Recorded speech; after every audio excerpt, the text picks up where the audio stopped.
Welcome everybody, thank you for joining us today. We have Estelle from the SACBW here with us. Very excited to chat to her about how digital business affects the youth and how this wonderful conference is helping educate and bring some more information to everyone. Thank you again for joining us today. Very excited to be able to chat to you. And thank you for putting together this wonderful conference. It's really something phenomenal that helps the youth. And we wanted to get your perspective on a few things. Obviously, sort of how you've seen digital business rise post-COVID and how you feel that has an impact on both our local economy in the near future and some ideas you may have of how people can embrace the use of tech more. Absolutely. Thanks for having me, Carl. It absolutely affects business like you can't believe.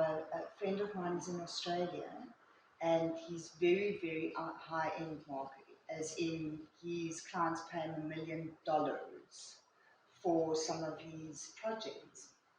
And he told me that a week or two ago, he used AI to write an entire presentation for him. He then went through the presentation afterwards and fine-tuned it, and because of his expertise, changed a few things. But I was totally blown away. Instead of it taking him 3 days to write a presentation, it took him 3.5 hours. So it's amazing what it can do in different, and he's in IT security, so it was a program around IT security. It's not about marketing or one of the soft issues, it's like a serious issue. So I'm quite impressed with it. That's amazing. I love the way you say that he used something that would have taken him days and he managed to compress that into hours, but still went back and refined it. And this is something we pick up a lot, like you said, outside of marketing. And it's true for almost every industry with AI and tech's rise in the working industries, the finance, the educational sectors, is this need to go back and read and understand what you generate. And one of the things we like to bring up a lot is, obviously, have you made any use cases in your sort of line of work as it stands?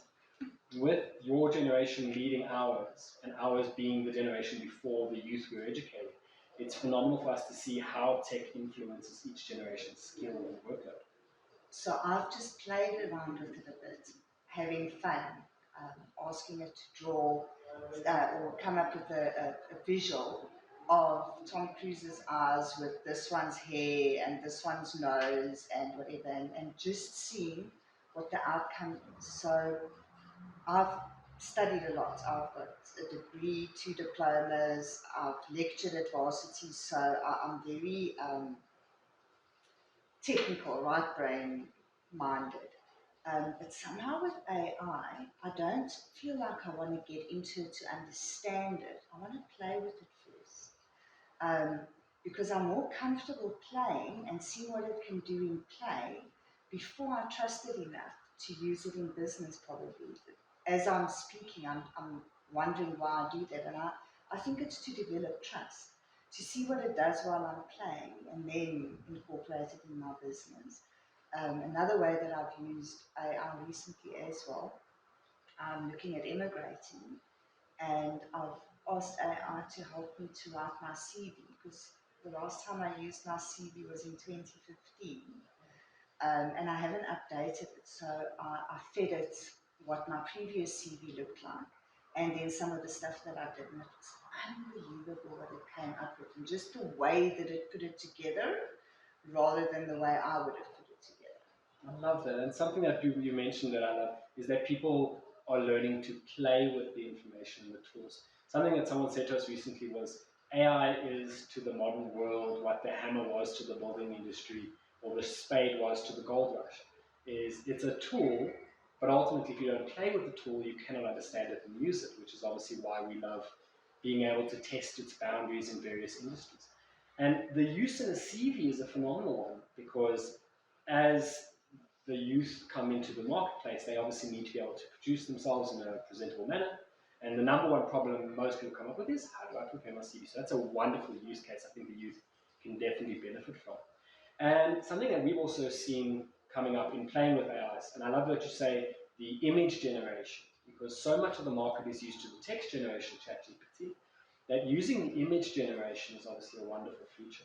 And looking forward to the future, Do you feel that, like you say, with a bit of refinement and control, with humans' creativity, that you would use AI more in what you do, both public facing and internally for structures? Definitely. So my biggest values in life is my time and money. And the more time you spend on doing something, the less money you can make. Or the more money you spend having someone else do it for you, and you could do it in a shorter period and do it yourself. So all of those factors excite me in that one can start doing a lot of things on your own. I've seen a few ads. So the funny thing is, and I suppose it's partly AI, that because I've been researching a bit about AI, when I watch clips now, like YouTube clips or TikTok clips or whatever, every third one is about AI. And hey guys, have you heard about this site? Someone's going to kill me for telling me you can actually do this. So I've been watching this, and there's things where you can create your own website in a few minutes. And because I'm technically driven and I understand marketing so well, I've always worried about what people do with the back end, the SEO of websites. But now there's AI that doesn't just do the pretty front end, it actually does the SEO back end as well. And so it's phenomenal.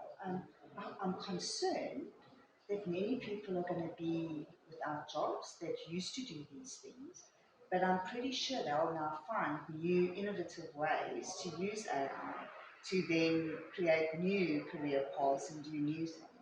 That's so true, and that's something we do see majorly is this clear divide between those that use AI to be lazy, which just slap it in, dump it out, and submit. And this is something we've noticed in with some of our educational partners, is where they can spot it immediately. And then you take the flip side to it, the professionals who look at the tools of various, image, video, and text, and they actually go, how can I use this to make my job better? Or, and the rise of COVID proved this wonderfully, is how can I take my skill set and knowledge and use these tools to bring it to the public in a way that's cost effective and affordable for everyone. And one of the main things we like to do is, in promoting the use of these tools to grow business, is to ask everyone we interview, what piece of advice would you give the next generation of creators, the youth, the yet to join the workforce, be it your college kids or your high school kids? What piece of advice would you give them in pursuing a better career while making use of these tools, not to negatively impact their future? So to start answering that question, I want to tell you I've got a 23-year-old that's fifth year chemical engineering at Stellenbosch. So this year, as his fifth year, he does his thesis. And they've been threatened by the university. We've been given letters, and they have, that if the varsity detects that they used AI with their thesis, they immediately get scorched. Suspended, yeah. They lose their whole, not just for the year, they lose their whole degree. So 5 years of chemical engineering is not a joke. And it's so easy to use AI, even for chemical engineers, to help them with their work. So I think what that taught me was there's still value in studying. There's still value in following a passion or something that you're good at. I think AI can enhance that. It can take you to the next level. I don't think it replaces it. It's very, very true. And with that note, it is absolutely evident that a tool is only as good as the hand that guide it. And for any future generations to make great use of tools provided to them, not only now, but whatever may come forward, is to not remove the human element, to still understand what we use it for, so that if you ever asked out of context, you actually know what you're talking about. And this is so true in many, many youths that go into the workplace. When you grill them, they don't know what they're talking about because they never actually paid attention to what they studied. So as good as it is having a research assistant, if you don't actually know what you're doing, it'll hurt you. Or we don't want chemical engineers putting stuff in our food or in our buildings that hasn't actually and then your run the course. Concrete starts crumbling and Absolutely. So there we go, exactly. Beware the laziness that can come from outsourcing your own brain. Thank you so much, Estelle. That was a wonderful interview, and I'm fantastic, and hope that the education goes wonderful forward. And we look forward to chatting to you at the next one.